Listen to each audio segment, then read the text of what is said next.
Hello welcome back to our channel cozy hobbies. ഇന്നത്തെ video എന്ന് പറയുന്നത് നാവിൽ വെള്ളം ഉറന്ന നല്ല ടേസ്റ്റി ആയിട്ടുള്ള ഒരു മാങ്ങാച്ചാറിൻ്റെ റെസിപ്പിയാണേ. ഈ വീഡിയോയിൽ കാണുന്ന പോലെ കുറച്ച് കാര്യങ്ങൾ ശ്രദ്ധിച്ച് മാങ്ങാച്ചാർ റെഡിയാക്കി കഴിഞ്ഞാൽ ഇത് ഒരുപാട് നാൾ നമുക്കിത് സ്റ്റോർ ചെയ്ത് വെക്കാൻ വേണ്ടിയിട്ട് പറ്റും. ഞാനിപ്പോൾ മാങ്ങാച്ചാർ റെഡിയാക്കാൻ വേണ്ടിയിട്ട് ഒരു 6 മാങ്ങകൾ എടുത്തിട്ടുണ്ട്. നല്ല രീതിയിൽ കഴുകി ഉണങ്ങിയതിന് ശേഷം എടുത്തിട്ടുള്ളത്. ഒട്ടും വെള്ളമല്ലാതെ ശ്രദ്ധിക്കണം. എന്ന് നമുക്കിത് ഒരുപാട് നാളത്തേക്ക് ഇത് സ്റ്റോർ ചെയ്ത് വെക്കാം. ഇനി ഞാനിതൊക്കെ ഒന്ന് കട്ട് ചെയ്തെടുക്കുന്നുണ്ട് കേട്ടോ. വീഡിയോയിൽ കാണുന്ന പോലെ ഈ രീതിയിലാണ് കട്ട് ചെയ്യുന്നത്. സാധാരണ മാങ്ങാച്ചാർ റെഡിയാക്കുന്ന പോലെ ഒരുപാട് ചെറുതായിട്ട് കട്ട് ചെയ്യണമെന്നില്ല ഈ ഒരു മാങ്ങാച്ചാർ റെഡിയാക്കാൻ വേണ്ടിയിട്ട്. പിന്നെ ഞാനിപ്പോൾ ഈ കട്ട് ചെയ്യുന്നത് ചെറുതായിട്ട് പഴുത്തതായിരുന്നു, അതുകൊണ്ട് തന്നെ ഞാൻ ഈ ഒരു മാങ്ങ യൂസ് ചെയ്തിട്ടില്ല കേട്ടോ. ഇപ്പോൾ അതാ ഞാൻ എടുത്തിട്ടുള്ള എല്ലാ മാങ്ങയും കട്ട് ചെയ്തെടുത്തിട്ടുണ്ട്.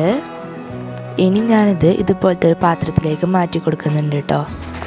പിന്നെ ഈ പാത്രത്തിലൊക്കെ ഒട്ടും വെള്ളമില്ലാതെ ശ്രദ്ധിക്കണം. ഇപ്പോൾ ഇതാ എത്രത്തോളമാണ് കേട്ടോ നമ്മൾ മാങ്ങ കട്ട് ചെയ്തപ്പോൾ കിട്ടിയത്. ഇനി നമുക്ക് ഇതിലേക്ക് ആവശ്യത്തിനുള്ള ഉപ്പ് ചേർത്ത് കൊടുക്കാം. നിങ്ങൾ എത്രത്തോളം മാങ്ങ എടുക്കുന്നുണ്ട് അതിനനുസരിച്ച് ഉപ്പ് ചേർത്തെടുക്കുക കേട്ടോ. ഞാൻ ഇപ്പോൾ ഈ ഒരു മാങ്ങയിലേക്ക് ആവശ്യമായിട്ടുള്ള ഉപ്പ് ചേർത്തിട്ടുണ്ട്. ഇപ്പോൾ അതാ ഞാൻ ഉപ്പ് ചേർത്തിട്ട് നല്ല രീതിയിൽ തന്നെ ഒന്ന് മിക്സ് ചെയ്ത് യോജിപ്പിച്ചെടുക്കുന്നുണ്ട്. ഇത് മിക്സ് ചെയ്തതിന് ശേഷം മാറ്റി വെക്കാം. ഇനി ഞാൻ അടുത്തതായിട്ട് ഒരു പാന് ചൂടാൻ വേണ്ടിയിട്ട് വെച്ചിട്ടുണ്ട്. ഇതിലേക്ക് 2 ടേബിൾ സ്പൂണോളം കടുകും അതുപോലെ തന്നെ 1 ടേബിൾ സ്പൂൺ ഉലുവയും ചേർത്തിട്ട് ഒന്ന് ചൂടാക്കി കടുകൊന്ന് പൊട്ടുന്ന വരെ നമുക്കിതൊന്ന് വെയിറ്റ് ചെയ്യാം കേട്ടോ. ഉലുവയുടെ ഒക്കെ ജസ്റ്റ് ഒന്ന് കളറ് മാറിക്കഴിഞ്ഞാൽ നമുക്ക് ഗ്യാസ് ഓഫ് ചെയ്ത് കൊടുക്കാം.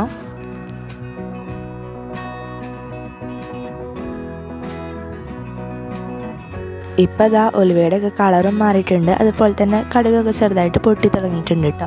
ഇനി നമുക്ക് നമ്മളുടെ ഗ്യാസ് ഓഫ് ചെയ്ത് കൊടുക്കാം. ഇനി ഇതൊരു മിക്സിയുടെ ജാറിലേക്ക് മാറ്റിയതിന് ശേഷം നല്ല രീതിയിലൊന്ന് പൊടിച്ചിട്ടെടുക്കാം കേട്ടോ. ഇത് ചൂട് കൊടുക്കുക തന്നെയാണ് ഞാൻ പൊടിച്ചെടുത്തിട്ടുള്ളത്. ഇനി നേരത്തെ ഉപ്പ് ചേർത്ത് മാറ്റി വെച്ചിട്ടുണ്ടായിരുന്ന ഇതിലേക്ക് ഈ ഉലുവയും കടുകും കൂടി പൊടിച്ചതും കൂടി ചേർത്തെടുക്കുന്നുണ്ട്. ഇത് മുഴുവനായിട്ട് തന്നെ ചേർത്തെടുത്തിട്ടുണ്ട് കേട്ടോ. ഇനി ഇതെല്ലാതും നല്ല രീതിയിൽ തന്നെ ഒന്ന് മിക്സ് ചെയ്ത് യോജിപ്പിച്ചെടുക്കാം.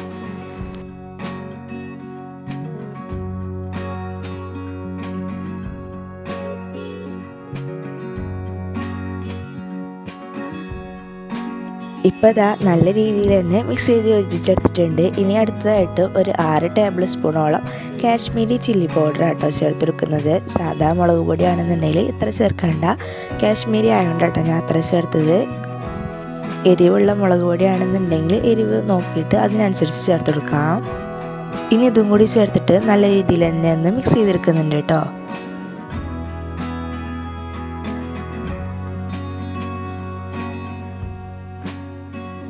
ഇനി ഇതാ അടുത്തായിട്ട് ചേർക്കുന്നത് കായപ്പൊടിയാണ്. ഇത് ഞാൻ അതുപോലെ കുറച്ച് ചേർത്തെടുക്കുന്നുണ്ട്. ഒരു 1/2 ടേബിൾ സ്പൂണോളമൊക്കെ ചേർത്തെടുത്തിട്ടുണ്ടാവും കേട്ടോ. ആദ്യം കുറച്ച് ചേർത്തിട്ട് പിന്നെ ടേസ്റ്റ് ചെയ്ത് നോക്കിയതിന് ശേഷം ഇനി വേണമെന്നുണ്ടെങ്കിൽ ചേർത്തെടുക്കാം. ഞാൻ വീണ്ടും ചേർത്തെടുത്തിട്ടുണ്ടായിരുന്നു.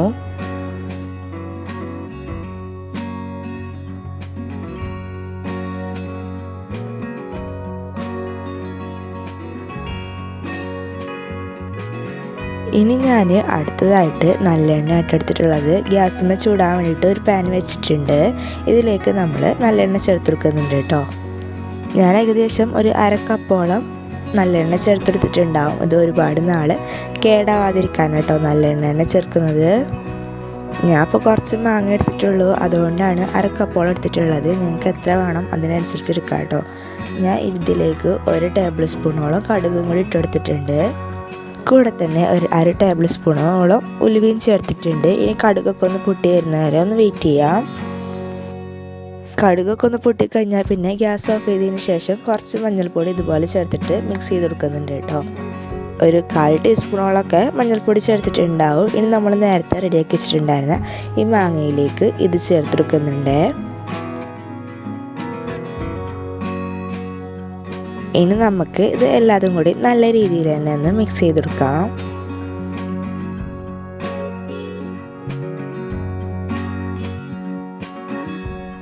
ഇപ്പോൾ ഇതാ നമ്മളുടെ ടേസ്റ്റി ആയിട്ടുള്ള മാങ്ങാച്ചാർ ഇവിടെ റെഡി ആയിട്ടുണ്ട്. ഇതുപോലെ കുറച്ച് കാര്യങ്ങളൊക്കെ ശ്രദ്ധിച്ച് നമ്മളുടെ മാങ്ങാച്ചാർ റെഡിയാക്കി കഴിഞ്ഞാൽ ഇത് ഒരുപാട് നാൾ തന്നെ നമുക്ക് സ്റ്റോർ ചെയ്ത് വെക്കാം കേട്ടോ, കേട് വരാതെ.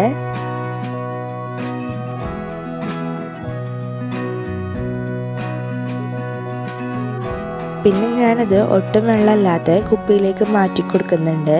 ഇത് 2 ദിവസത്തോളം എടുക്കാതെ വെച്ചിട്ടുണ്ടായിരുന്നു കേട്ടോ ഞാൻ. എന്നിട്ട് മാത്രമാണ് ഇതെടുത്തിട്ടുണ്ടായിരുന്നത്. 2 ദിവസത്തിന് ശേഷം പിന്നെ നമുക്കിത് ഫ്രിഡ്ജിൽ വെച്ച് സ്റ്റോർ ചെയ്യാം കേട്ടോ.